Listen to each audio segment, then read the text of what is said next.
안녕하세요. 저는 어디에서나 흔하게 만날 수 있는 평범한 30대 여성입니다. 이런 곳에 사연을 쓰는 사람들의 이야기를 즐겨 들으며 정말 세상에 별의별 일이 다 있구나 하고 생각을 하곤 했는데, 제가 그런 일을 겪고 이렇게 사연을 쓰게 되니 참 신기하기도 하고 씁쓸하기도 하네요. 제가 이렇게 글을 쓰게 된 이유는 여러분에게 제가 겪은 충격적인 사건에 대해서 이야기하고 싶어서예요. 저는 몇 해 전에 오랜 시간 연애한 남편과 결혼이라는 결실을 맺었습니다. 남편은 혼전 순결을 지키자고 저에게 꾸준히 말해왔었고, 저 또한 저를 소중하게 생각하는 남편에게 감동했었죠. 그런데 결혼을 하고 나서도 남편과 부부관계가 활발하지 않았어요. 저는 단지 남편이 금욕적인 성향을 가지고 있나 보다 하고 생각했었죠.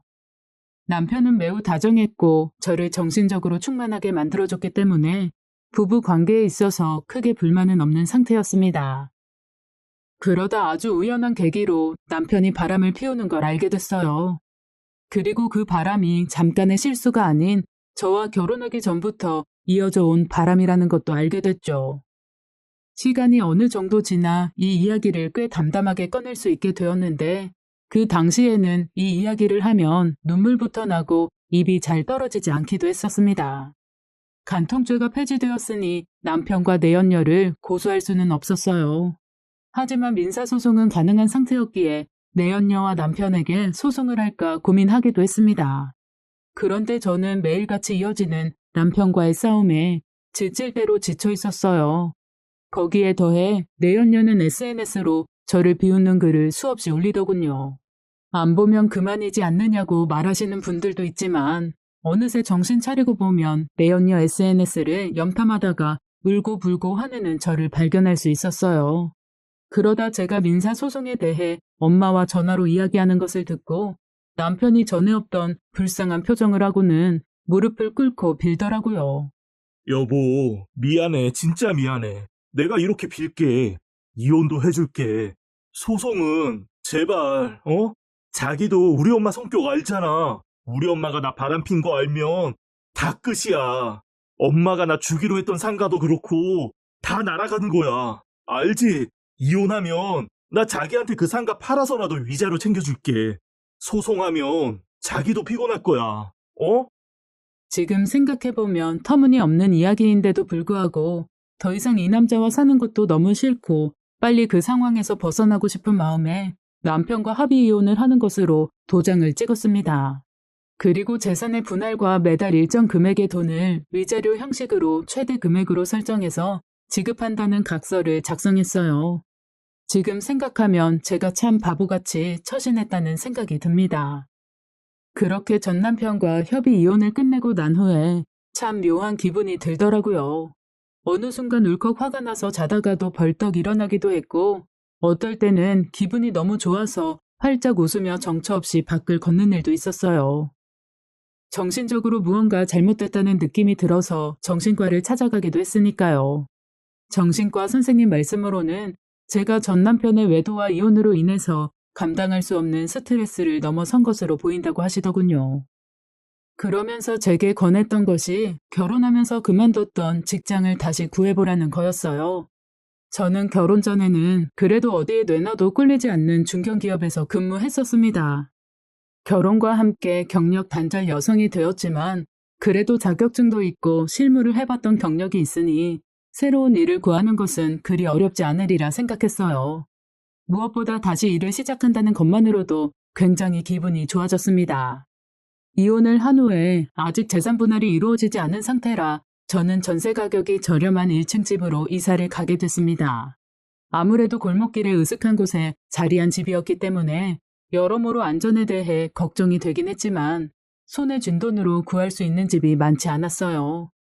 이혼한 다 큰 딸이 부모님 집에 들어가 사는 것도 그리 보기 좋지는 않으니 어쩔 수 없는 선택이기도 했습니다. 이 가격에 이런 투룸집을 어떻게 구해? 내가 조금 급해서 싸게 내놓은 거예요. 네, 그런데 제가 아무래도 여자 혼자라 조금 걱정이 돼서요. 아, 방범창 말이지? 걱정 마. 나도 안 그래도 우리 집 아저씨한테 여기 아가씨 혼자 들어와 산다는데 조금 위험할 것 같으니 방범창 달아야겠다고 했던 참이에요. 우리 아저씨가 지금 외국에 달래에 가가지고 아저씨가 2주 정도 뒤에 들어오는데 그때 와서 방범창 설치해줘도 될까? 요즘 어디 기술자 쓰기 너무 비싸서 말이야. 우리 아저씨가 또 그런 건 기가 막히게 잘하거든. 네, 그럼요. 괜찮아요. 2주 정도는요. 그래요, 그럼. 골목길이긴 해도 그래도 한 번도 나쁜 일 없었으니까 너무 걱정하지 말고. 집주인 아주머니께서 그렇게 말씀해 주셨고 곧 방범창도 단다고 하니 안심을 하긴 했죠. 그렇게 새로운 집에 나름대로 적응해가며 살고 있을 때 이상한 일이 생겼습니다. 방범창은 아직 달지 못한 상태였고 집안 청소를 하고 환기를 위해 방충망만 닫고 문을 열어놓았을 때였어요. 컴퓨터로 원하는 회사에 이력서를 내고 깜빡 잠이 들었던 것 같습니다. 이상한 소리가 나서 잠에서 깼는데 벌써 밖이 어두워져 있더군요. 이상한 소리는 침실 옆 옷방에서 나는 소리였어요. 침실의 창문은 메인 골목길과 맞닿아 있었고 메인 골목길에는 빌라가 많은 편이라서 비교적 안전했지만 옷방으로 사용하는 방은 빌라의 뒷면과 연결되어 있어서 그런지 볕도 거의 들지 않았고 창문의 높이가 딱 평균적인 사람 얼굴 높이에 자리하고 있어서 얼굴을 내밀면 정확히 방 안이 보일 정도였죠. 그래서 항상 커튼을 닫아놓고 있었는데 환기를 위해 잠시 커튼을 걷고 창문을 활짝 열어놓은 상태였던 거죠. 저는 바로 112 번호를 핸드폰으로 눌러놓은 채로 손에 잡히는 물건 아무거나 들고 옷방으로 천천히 이동했어요. 하지만 옷방 안은 아무 일도 없는 듯 평온했습니다. 제가 괜한 예민함에 착각했다고 그 당시에는 생각했죠. 그리고 그 주인 아저씨께서 방범창을 달아주셨습니다. 그 전까지는 별일이 없었기 때문에 기억에 담아두진 않았어요. 2주일쯤 지난 후에 다행히 좋은 곳에서 경력직 면접을 보러 오라고 해서 면접을 갔다가 친구와 기분 좋게 맥주 한 잔 마시고 온 날 집 앞에 놓아달라고 부탁했던 택배가 전부 뜯어져 있는 걸 발견하게 됐을 때도 일전에 옷방에서 난 소리는 떠올리지 못할 만큼 매우 가벼운 일화라고 생각했습니다. 그리고 뜯겨진 택배에는 아무것도 잃어버린 것이 없더라고요. 그래도 혹시 모르니 집주인에게 바로 전화를 했습니다. 집 앞에 택배를 놔뒀는데 누가 다 뜯어놨더라고요. CCTV를 좀 볼 수 있을까요? 아이고, 어쩌지? 1층은 현관에 밖에 CCTV가 없어서. 네, 알고 있어요. 현관 CCTV라도 보려고요. 빌라 사는 사람이 그런 것 같진 않아서요. 그래요? 그러면 내가 아들한테 말해서 보내달라고 할게요. 네, 감사해요. 제가 문자로 메일 주소 남겨드릴게요. 몇 시간 뒤에 그날 현관 전체 CCTV를 받을 수 있었어요. 한참을 보는 중에 검은색 옷을 입은 사람이 지나갔어요. 엄청 빠르게 지나간 데다가 고개를 푹 숙이고 모자를 눌러 쓰고 있는 것이 영 심상치 않았어요. 한 15분도 안 된 시간에 그 사람이 다시 영상에 나타났고 문 밖으로 나가더라고요. CCTV 화질도 너무 안 좋았고 위에서 내려 찍은 화면이라 누구인지 정확히 확인할 수는 없었어요. 그 사람이 제 택배를 그렇게 만든 사람이라는 것도 확신할 수 없었고요. 어떻게 할 도리가 없으니까 그냥 조금 더 조심해야겠다는 생각을 하고 말았습니다. 그때는 저도 일일이 그런 거에 신경을 쓸 만큼 여유가 없었거든요. 지금 생각해보면 그때 미리 더 꼼꼼히 살폈더라면 상황이 그렇게까지 악화되지는 않았을 텐데라는 생각도 합니다. 인생사 호사다마라고 한 것처럼 그 택배 사건이 있었던 날에 봤던 면접이 다행히 잘 돼서 회사에 출근을 하게 되었어요. 제가 결혼 전에 다녔던 회사만큼은 아니었지만 사원수도 많고 복지도 괜찮고 연봉도 비슷한 수준으로 받을 수 있었죠. 회사에 이제 겨우 적응하려고 하는 즈음에 또 다른 사건이 터졌습니다. 점심을 먹고 들어오니 사무 보조를 하는 아르바이트생 직원이 저를 부르더라고요. 과장님, 저기 공용 팩스에 이런 게 와서요. 직원이 다른 사람의 눈치를 보면서 건넨 종이에는 김주영, 정직하게 살아라 라고 적혀 있었어요. 저희 회사에 저와 같은 이름을 가진 사람이 없었으니 저한테 보낸 것임은 분명했죠. 저는 놀라서 이게 어디에서 들어왔냐고 물었고 직원은 요즘 인터넷으로도 보낼 수 있어서 팩스 번호 확인이 안 된다고 하더라고요.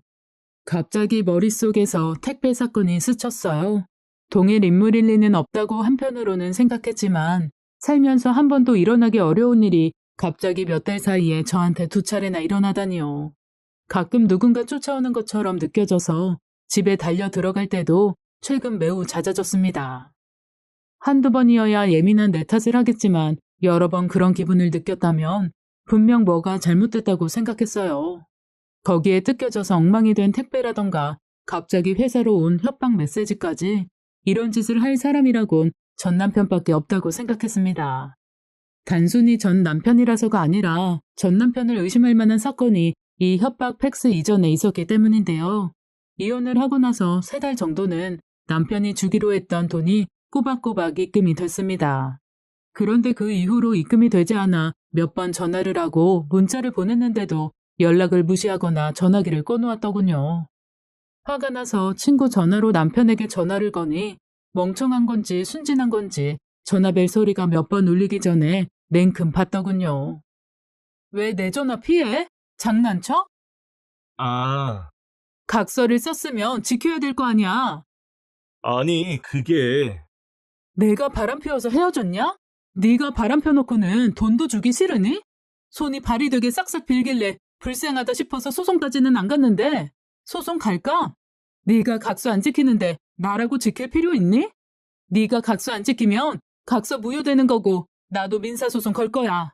너희 회사에 내가 찾아가서 너 바람핀 사진 뿌릴까? 뿌리고 그냥 명예훼손으로 벌금 좀 내지 뭐.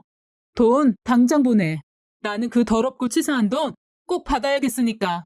당장 지금까지 밀린 거 다 입금하라고. 만나서 이야기하자. 만나서. 네 낯짝 보기 싫으니까 전화 끊자마자 입금해. 안 그러면 나도 바로 날 박는 대로 경찰서든 법원이든 갈 거니까. 그리고 나서 전화를 끊고 밀린 돈이 입금이 됐죠. 그걸로 끝나면 좋았겠지만 제가 취직한 이후로 또 입금이 미뤄졌습니다.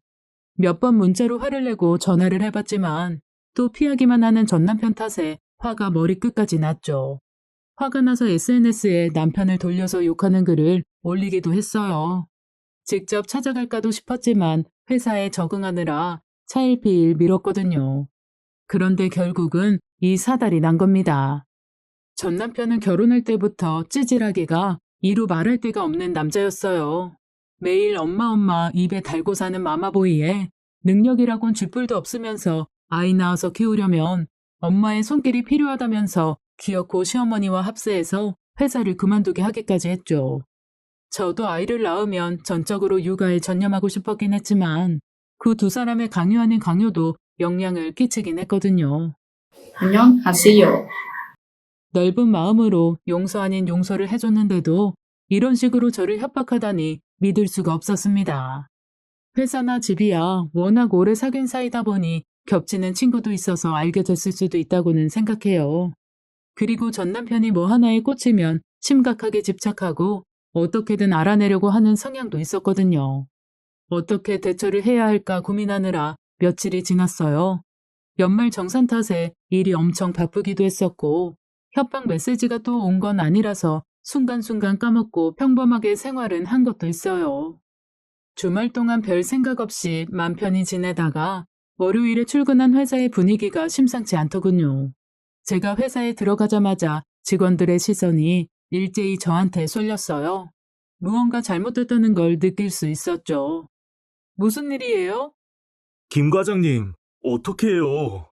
왜요? 왜?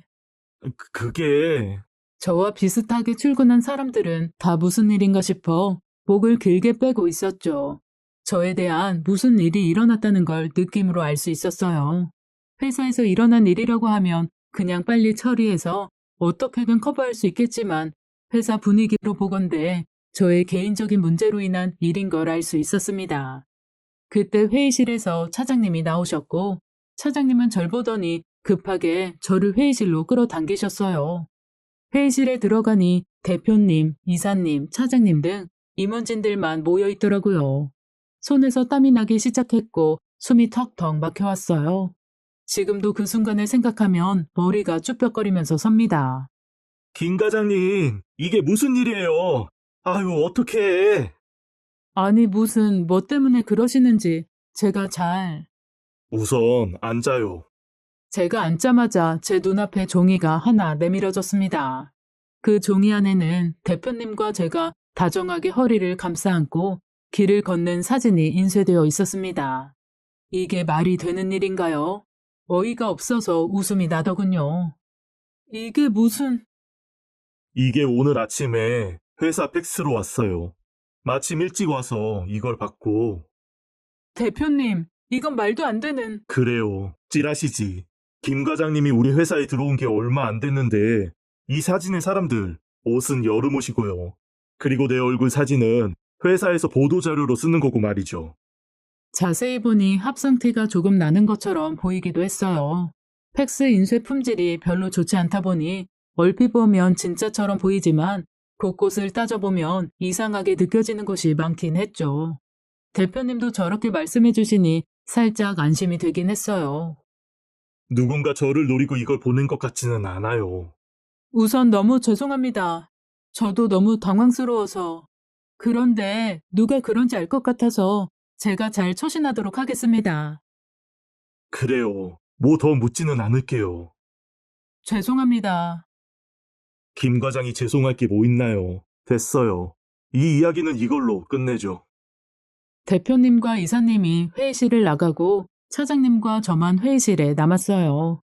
무슨 폭풍이 지나간 것처럼 마음이 싱숭생숭하고 할 수만 있다면 어디에다 크게 소리라도 지르고 싶은 심정이었죠. 김 과장님, 어떻게 된 일이에요, 이게? 나는 정말 너무 놀라서. 차장님, 죄송해요. 아마 전 남편이 그런 것 같아요. 전 남편이? 이야기 드리자면 조금 복잡해서요. 빨리 처신해서 더 이상 회사에 폐 안 끼치도록 할게요. 죄송해요, 차장님. 나한테 미안할 게 뭐 있어요. 아유, 이게 무슨 일이야. 아무튼 잘 처리했으면 좋겠네. 혹시 무슨 일 생기지 않도록 조심하고. 정말 머릿속이 복잡하고 심각한 와중에도 들어온 지 몇 개월 되지도 않은 저한테 이렇게 따뜻하게 대해주는 회사라서 참 다행이라는 생각이 들더라고요. 그러면서 이렇게 좋은 회사에 폐를 끼친 전 남편에 대한 분노의 몸서리가 쳐질 지경이었어요. 오 차장님, 제가 오늘 반차라도 쓸 수 있을까요? 아니야. 그냥 바로 퇴근해도 돼요. 대표님도 김 과장님 오면 그렇게 하라고 일러두셨어요. 감사해요. 오늘이라도 바로 해결할 수 있으면 해결할게요. 그게 뭐 그렇게 쉽게 되는 일이겠어요? 너무 무리하지 말고 오늘은 이만 들어가요. 혹시 모르니 같이 있을 수 있는 친구 있으면 부르고. 네, 감사해요. 저 이 사진 제가 좀 핸드폰으로 찍어도 될까요?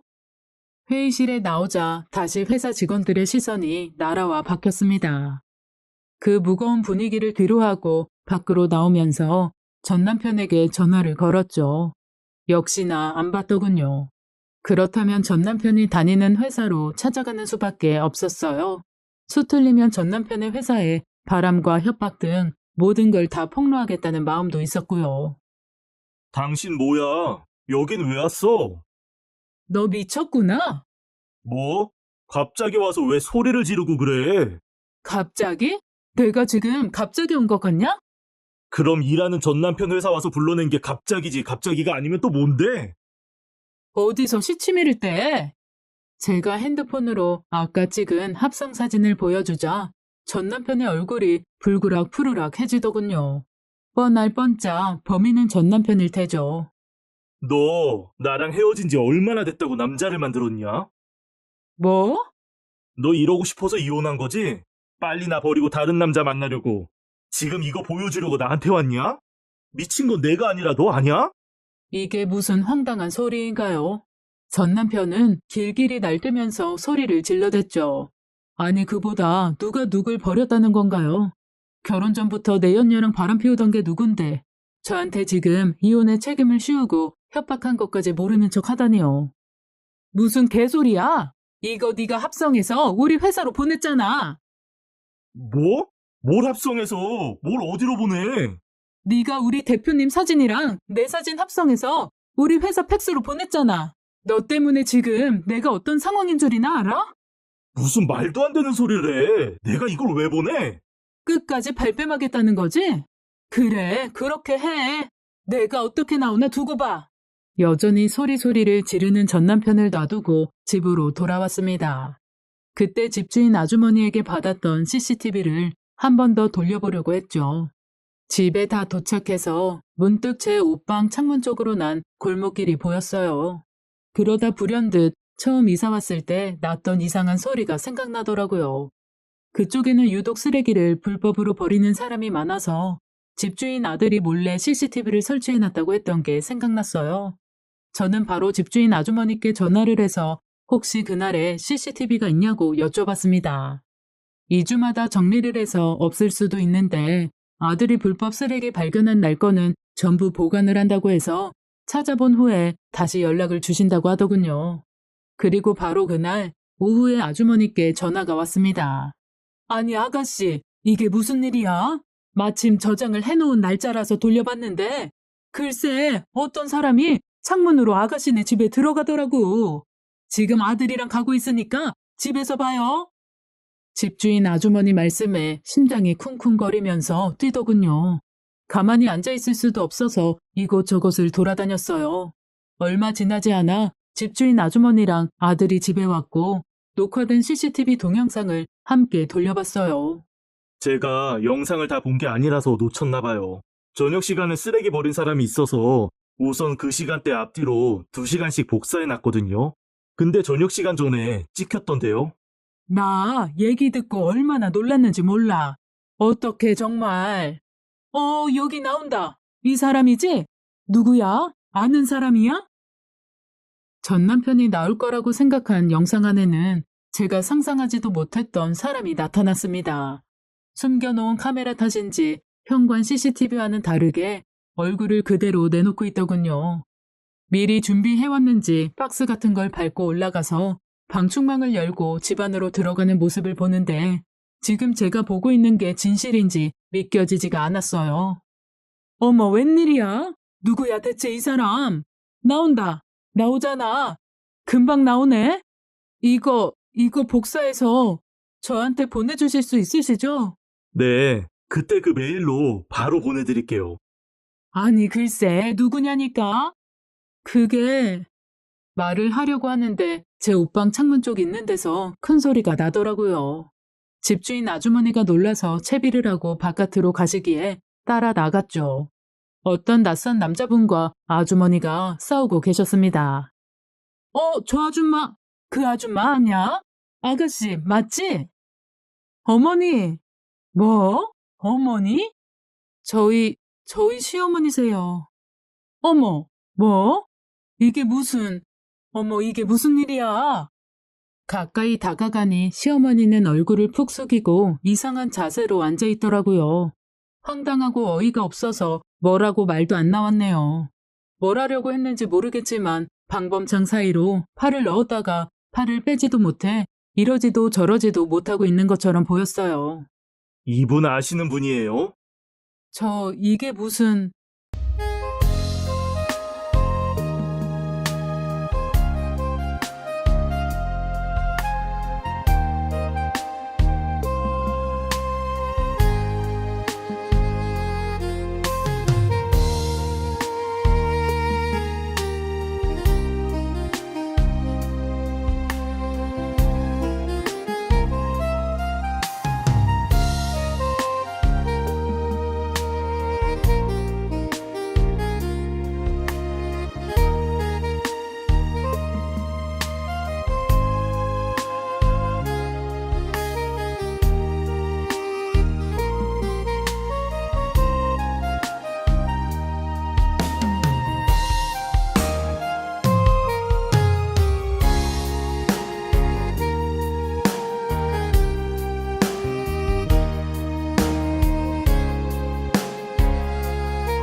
아니, 담배 피러 왔는데 이 아줌마가 이 집 창문을 열고 팔을 넣고 있길래요. 이 집이 제가 사는 곳이고 이분은 저희 시어머니세요. 저 잠시만 전 남편한테 전화 좀 할게요. 아시는 분이면 괜찮긴 한데 이분이 뭘 설치하려고 한 것 같은데. 남자의 말에 시어머니 손을 보니 손에 작은 카메라 같은 게 들려 있더라고요. 지금 저걸 설치하고 싶어서 제 방에 손을 넣은 것 같았습니다. 정말 황당하기 짝이 없었죠. 어머니, 지금 이게 무슨 짓이에요? 시어머니는 자신도 부끄럽기는 한 건지 입을 꽉 다물고 아무 말도 안 하셨습니다. 저도 뭐라고 더 말해야 할지 입이 떨어지질 않더라고요. 우선 급하게 시어머니 손을 빼내려고 했는데 아무리 용을 써도 빠지질 않았어요.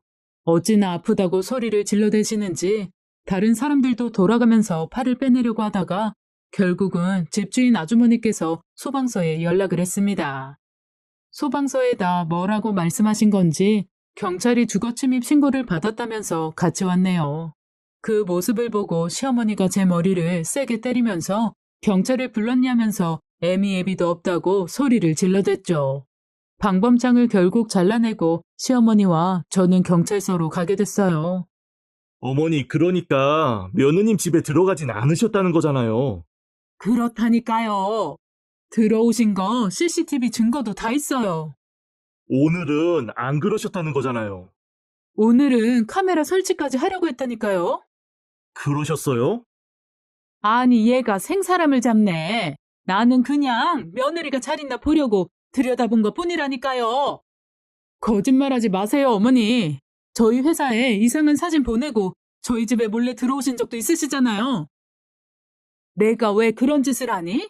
너 피해망상이야 그거. 아니, 싸우지들 마시고요. 경찰관이 중재하는데 시어머니는 소리를 질러가면서 저를 매도하고 저는 증거가 있는데도 불구하고 답답해서 환장할 지경이었어요. 엄마! 그때 시어머니 전화를 받고 온 전 남편이 왔습니다. 동우야, 엄마, 이게 무슨 일이야? 주거 침입이라니. 주거 침입만일 것 같아? 스토킹으로도 신고할 거고 몰카로도 신고할 거야. 뭐라는 거야? 야, 장난쳐? 너네 엄마가 우리 집에 몰카 설치하려고 했거든? 너네 엄마? 말본새 똑바로 해. 너는 엄마한테 행동 똑바로 하라고 전해줄래? 너 정신 나갔냐? 어디 남편한테 싸가지 없이 굴어? 그래, 신고를 하던 말던 맘대로 하거라. 네가 나를 그걸로 신고하려거든 해봐 어디. 그럼 나도 너를 가정 파탄낸 내연녀로 소송 갈 거니까 너도 네 마음대로 해. 그래 어디 바람 피운 것도 용서해주고 합의 이혼 해줬더니 은혜도 모르는 배은망덕한 것. 이게 무슨 말도 안 되는 소리인가 싶어서 전 남편을 보니 전 남편이 엄청 당황한 표정을 짓고 있더군요. 안 봐도 뻔할 뻔짜였습니다. 너 내가 바람 피워서 헤어졌다고 했니? 아니, 그게... 어머니, 이 사람이 뭐라고 말했는진 모르겠는데요. 바람핀 건 이 사람이에요. 제가 민사소송 한다니까 어머니한테는 비밀이라고 합의 이혼해달라고 빌고 빌길래 봐줬더니 뭐? 내가 바람을 피워서 이혼을 해? 전 남편의 뺨을 후려치자 어머니가 제 머리채를 잡고 저를 미친 듯이 때리기 시작했어요. 정말 쥐잡듯이 잡혔다는 말이 딱이네요. 저도 화가 나서 시어머니를 강하게 밀쳤는데 그걸 보고 전 남편은 또 자기 엄마 밀쳤다면서 노발대발해가지고 그야말로 아주 개싸움이 됐습니다. 경찰들 몇이 와서 말려서야 겨우 싸움이 끝났네요. 그리고 나서 어떻게 됐냐고요? 저는 제가 할 수 있는 모든 신고를 다 했습니다. 초범이긴 했지만 주거 침입, 폭행, 공무집행 방해까지 걸려서 벌금형이 나왔죠. 만족스러운 결과는 아니었지만 그래도 그걸로 고생했을 그 모자를 생각하니 기분이 조금 나아지더라고요. 그리고 내연녀, 시어머니, 전남편까지 해서 민사소송을 했습니다. 그리고 바로 일주일 전 모든 소송이 완료됐네요. 위자료도 든든하게 뜯어냈죠. 여기까지가 저의 황당한 이야기였습니다. 안녕하세요.